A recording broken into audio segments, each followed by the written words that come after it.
I saved $15,000 to surprise my parents with a Mediterranean cruise for their 40th anniversary. A week before, my brother's wife texted. They said they'd rather go with us.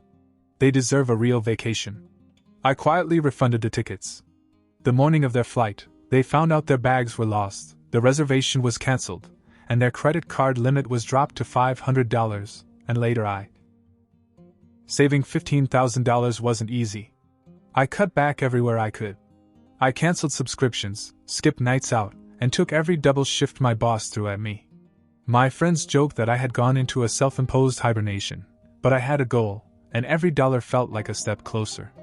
I even sold my prized Les Paul, the one guitar I swore I'd never part with because it was the kind of gift you only get once.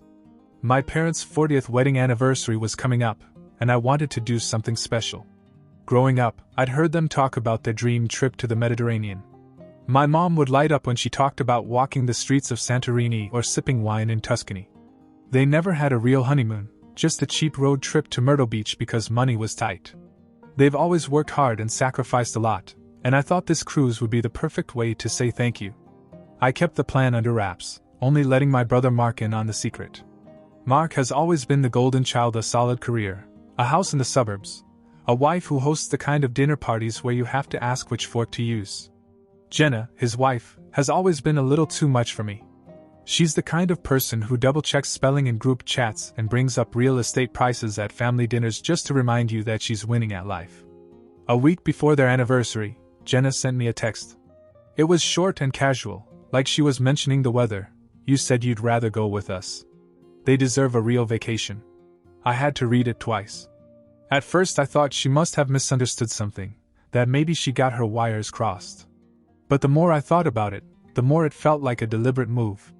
She'd clearly talked to my parents, and somehow the trip I'd planned for them had turned into a group outing that I suddenly had no place in. I called Mark, hoping he'd clear things up, but he just sounded exhausted. He admitted that, yes, their parents had hinted that they'd be more comfortable traveling with family. I could hear Jenna in the background, probably pacing around her spotless kitchen, feeding him lines about how it was only fair. My stomach churned as he went on. He said something about how Jenna had already started looking at nicer hotels and excursions, real luxury experiences, and how it would be perfect for all of them. The unspoken message was clear: my effort wasn't enough.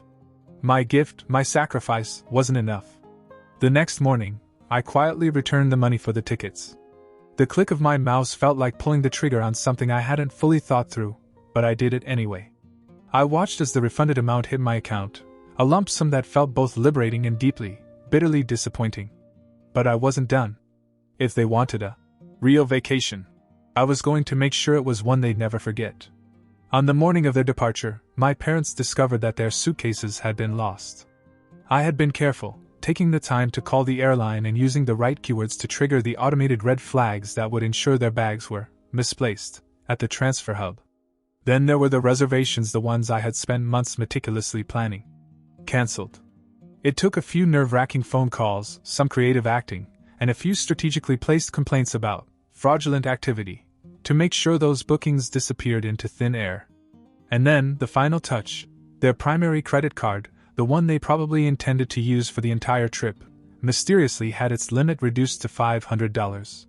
I knew exactly which bank they used, and it turned out that a few innocent-sounding security concerns from a trusted family member could go a long way. They still had no idea what was going on. But I wasn't done. Not even close. My phone started buzzing the morning they landed. I let the calls go to voicemail at first, letting them pile up as I imagined my parents standing in the bustling chaos of the airport, their luggage nowhere in sight, their carefully planned itinerary unraveling before their eyes. I could practically hear my father's grumbling and my mother's sharp sighs. I finally answered the third call, keeping my voice casual. My dad's tone was sharp, the way it always gets when he's irritated but trying to keep it together. They had landed in Rome, only to find their luggage missing. The airline hadn't been very helpful, and my parents now faced the prospect of starting their dream vacation in the same wrinkled clothes they'd worn on the flight over. I played dumb, pretended to be surprised, and made sympathetic noises as he ranted.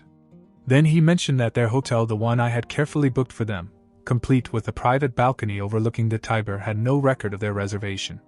They had argued with the front desk for nearly an hour before giving up and finding a cheaper place to stay. When he mentioned their credit card limit, his voice trailed off, a mixture of confusion and disbelief. My mother had nearly burst into tears when her card was declined at the first restaurant they tried. The bank had assured them that the sudden reduction was a security measure, but my dad couldn't understand why it had happened at the worst possible time. He ended the call by muttering that this whole trip was turning into a disaster, and that he hoped I'd never have to deal with this kind of stress.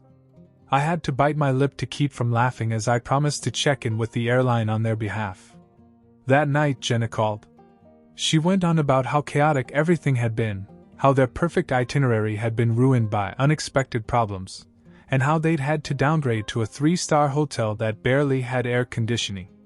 I could hear Mark in the background trying to calm her down, his voice tense. She ended with a tight, passive-aggressive little comment about how this was supposed to be a once-in-a-lifetime trip for my parents and how disappointed they were. But it was my mom's second call that really stung. She didn't even bother with small talk, she just jumped right in and said she couldn't believe how badly I had screwed up their anniversary gift. She kept repeating that I should have known better, that it was irresponsible and selfish, that I clearly hadn't thought things through. Selfish. I hung up without answering, my heart pounding. She had no idea what I had really done, but it still cut deep. For a moment, I almost regretted it. Almost.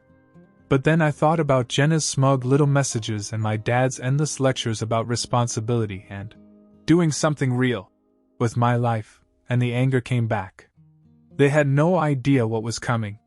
2 days later, I received a text message from Mark.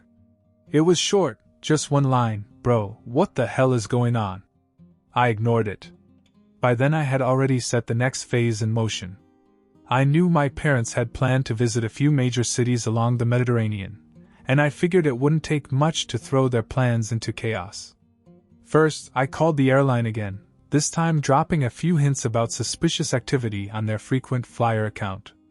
Nothing major, just enough to flag their return tickets for possible fraud.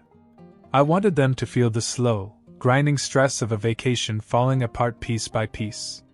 Next, I logged into the online account for the private tour I had originally booked for them in Athens. I remembered how excited my mother had been to walk through the ruins of the Acropolis, to stand where the philosophers once debated and look out over the city. With a few clicks, I replaced their names with a random couple of tourists I found on an online travel forum, figuring it was a small price to pay for the chaos I was brewing. Then I went a step further. I found a way to temporarily disable their international phone plan, a trick I learned from a tech friend who once helped me get out of a gym membership contract. Until they noticed, they'd be stuck relying on spotty Wi-Fi signals and overpriced data plans, further isolating them in a country where they barely spoke the language. That night, Mark called again. This time I picked up. He sounded tense, clearly caught between his parents' desperate complaints and Jenna's growing frustration. He said something about how they were struggling to find their way without a working GPS, how their hotel in Florence had, mysteriously, lost their reservation, and how their card kept getting declined at random places. I could tell he suspected something, but he didn't press me directly. Instead, he asked if I had heard anything from the airline or the bank, if I knew why this was happening.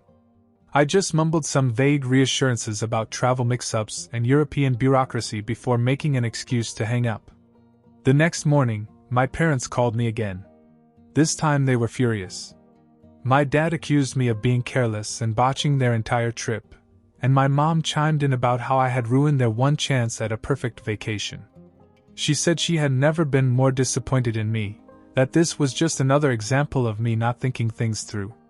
And then she said it again. Selfish.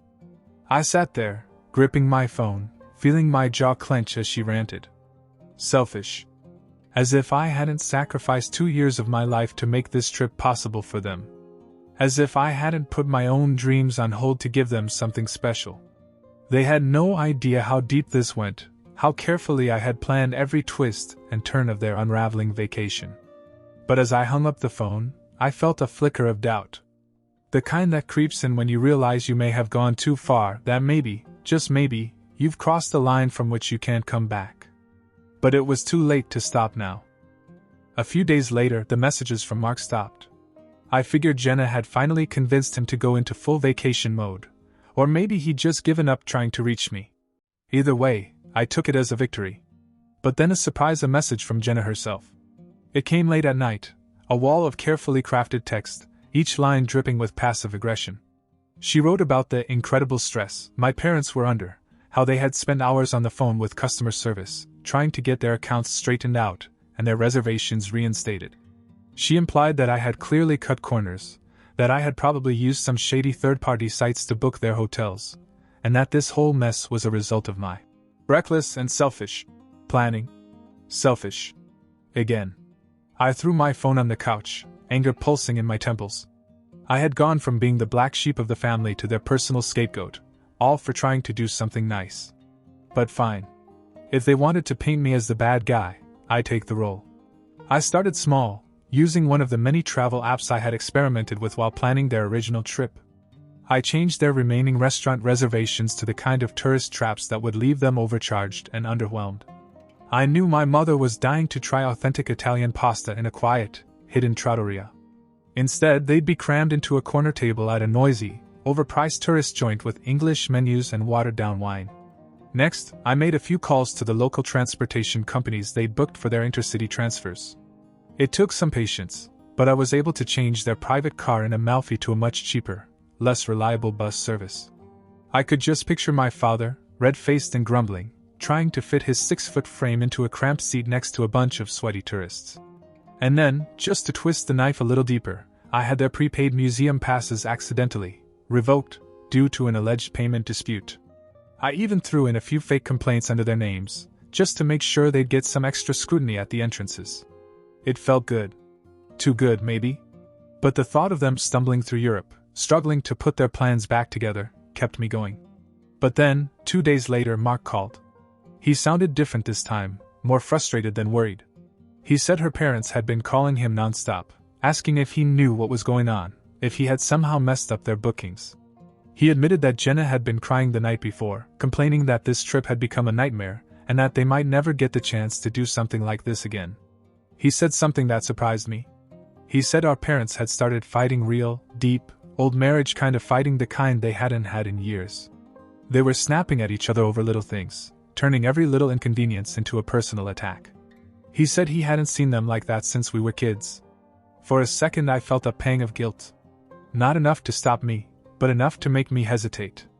I had wanted to ruin their trip, to teach them a lesson about taking me for granted, but I hadn't expected to crack the foundation of their relationship. Mark sighed, his voice sounding more defeated than angry. He said he wasn't sure what was going on, but he had a bad feeling about the whole thing. He ended the call by telling me to be careful, that I was messing with something I didn't fully understand. I sat there for a long time after we hung up, the phone warm in my hand, my pulse still racing. Maybe he was right. But then I thought about that first text from Jenna, about how they had taken my gift and twisted it into something ugly, and the anger flared up again, drowning out the doubt. I wasn't done yet.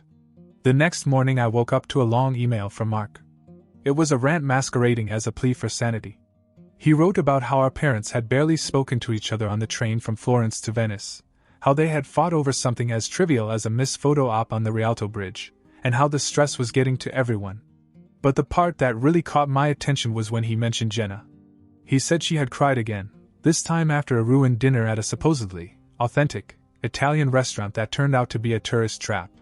He said she had blamed him for letting the whole trip fall apart, that he should have stepped up and taken control, that she felt abandoned. I could hear his frustration in every line, the cracks in his perfect suburban life beginning to show. He admitted that they had argued late into the night, that she had even suggested cutting the trip short and returning to the States early. For a second, I felt a rush of satisfaction. I had managed to hit them where it hurt, to unravel not just their vacation but their carefully curated lives. But then I got another call from my mother, and this time the tone was different. She wasn't angry. She just sounded tired, defeated in a way I hadn't heard before. She said something about how the trip had turned into a nightmare, that nothing was going right, that she felt like the universe was punishing her. Then she hit me with a line that stopped me cold. She said she felt like she had lost both of her sons. I sat there staring at my phone, my heart pounding in my chest. I hadn't expected this. I had been prepared for anger, for accusations, even for tears, but not for this quiet, weary sadness. For the first time, I wondered if I had gone too far. But then I remembered Jenna's smug little text that had started all this, and the resentment flared up again. I had sacrificed so much for this trip, and they had thrown it back in my face. They deserved to feel the sting of their own selfishness, to finally see the consequences of their constant, unspoken favoritism. Still, the doubts crept in, small and insistent, like a slow leak in a sinking ship. The next day I received another message from Mark. This time it was a single line, "We need to talk." I ignored it. But that night I got a surprise call from an unknown number. I hesitated, my thumb hovering over the reject button, but something made me pick up. It was Jenna. She wasn't screaming. She didn't even sound angry. She just asked, in a shaky, exhausted voice, if I knew what was happening. If I had anything to do with it. For a moment I almost confessed. I almost told her about the reservations I had cancelled, the cards I had sabotaged, the phone plans I had cancelled. I almost came clean, hoping that maybe, just maybe, it would somehow make it less messy. But then she said something that made my blood run cold. She said that Mark had told her that he was thinking about taking a break when they got back. That he couldn't handle this version of her, the tightly wound, high-strung person she had become on this trip. She hung up on me before I could say anything. And for the first time, I felt real, tangible fear. I had planned to ruin a vacation, to teach my parents a lesson. But now I was standing on the edge of something much darker, something that felt like it was spinning out of control. And I wasn't sure I wanted to stop it. Mark showed up at my apartment unannounced. It was late, well past the time when I usually expected visitors, and I almost didn't answer the door. But when I looked through the peephole and saw his familiar, tired face, I knew I couldn't avoid him any longer. He stepped inside without a word, dropping his duffel bag onto my couch. He looked rough, unshaven, dark circles under his eyes, his hair a mess. It struck me that I had never seen him like this, not even back in college when we used to pull all-nighters before exams. For a long minute, we just stood there in the awkward silence. Finally, he ran a hand through his hair and let out a long, shaky breath. "Jenna's gone," he said, his voice flat. "She went to stay with her parents for a while." I felt my stomach twist. I had seen this coming, had even hoped for it in a twisted, vengeful kind of way, but hearing it out loud made it real in a way I hadn't anticipated. I offered him a beer, and he took it, collapsing onto my couch like a man who had just run a marathon. We sat there, the only sounds the soft hum of my fridge and the occasional creak of the old apartment building settling around us.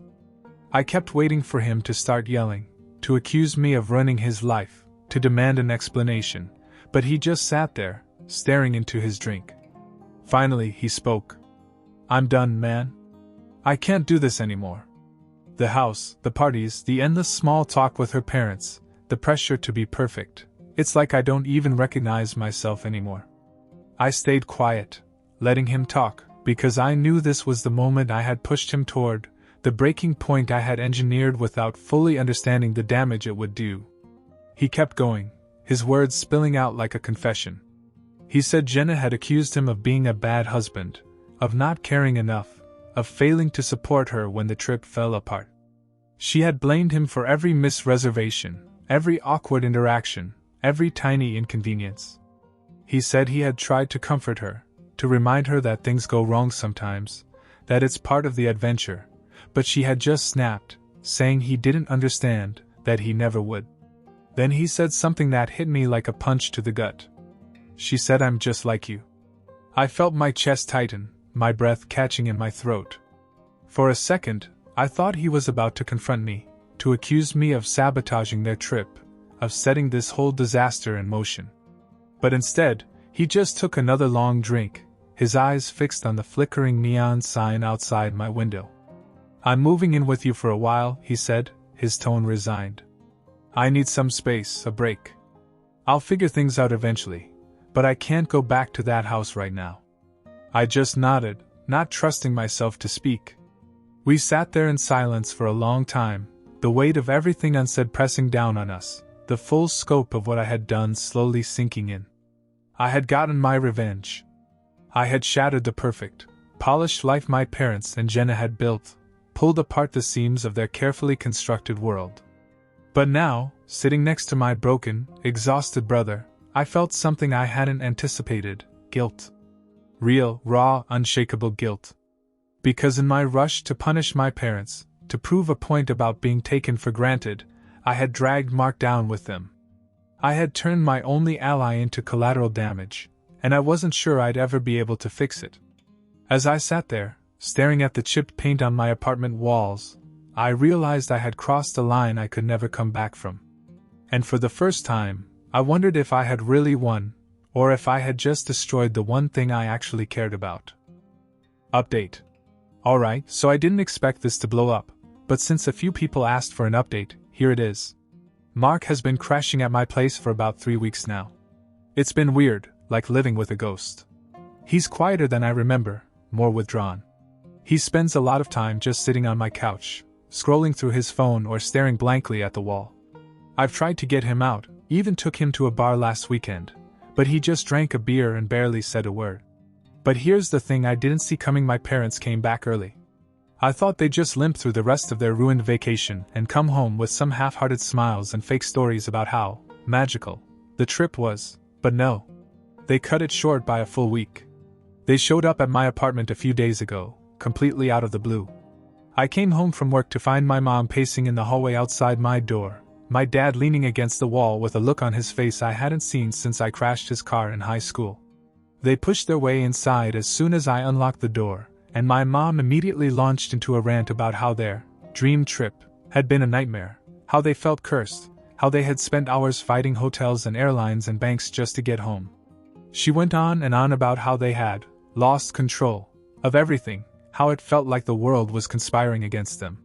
My dad chimed in about how he had never felt so helpless, so out of his depth, like they were caught in some kind of twisted game. Mark came out of the guest room, his face pale, his eyes wide. I hadn't warned him they were coming, and the shock on his face was obvious.